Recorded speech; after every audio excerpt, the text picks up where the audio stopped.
अतीक अहमद पर कार्यवाही। पुरा मुफ्ती की करोड़ों की जमीन कुर्क। बमरौली की करोड़ों की जमीन सरकार के अंडर में ली गई। करेली ऐनुद्दीनपुर में अतीक की जमीन पर कार्यवाही। अतीक और उसके गुर्गों की प्रॉपर्टी पर इस तरह की कार्यवाही से पब्लिक में मैसेज जा रहा है कि योगी सरकार माफियाओं को किसी भी हाल में बर्दाश्त नहीं करेगी। लेकिन सरकार की इस कार्यवाही पर बट्टा लगा दिया अफसरों ने। आपको जानकर हैरानी होगी कि करेली के जिस अंधीपुर में अतीक की जमीन को कोर्ट के आदेश पर कुर्क किया गया था, आज उस जमीन के एक हिस्से को दूसरे को न केवल बेच दिया गया बल्कि पीडीए से नक्शा पास कराकर उस कुर्क जमीन पर मकान भी बना दिया गया। मामला प्रकाश में आया तो सरकारी अमला बगले झांकने लगा।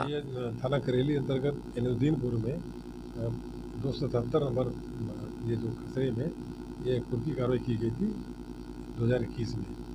अभी उसको संज्ञान में आया कि वो बोर्ड किसी ने उखाड़ कर फेंक दिया है, उसकी भी जांच कराई गई, बोर्ड उसका वहाँ से हटा दिया गया है। और ये बताया गया वहाँ पर 270 में 2 पार्ट थे, एक पार्ट अभी खाली पड़ा है जैसे था, दूसरे पार्ट में कतिपय लोगों ने निर्माण कर लिया है।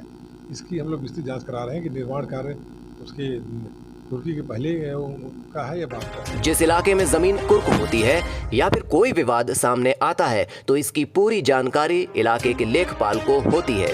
इससे इनकार नहीं किया जा सकता। और जाहिर है जब जमीन बेची गई और दाखिल खारिज हुई तो लेखपाल ने आपत्ति नहीं दर्ज कराई।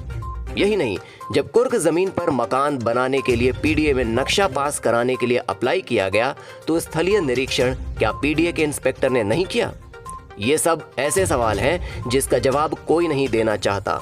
इस मामले से साफ है कि सामने से कार्यवाही बाद में उगाही जमकर हो रही है। हालांकि इस मामले में करेली पुलिस ने अज्ञात में एफआईआर दर्ज की है।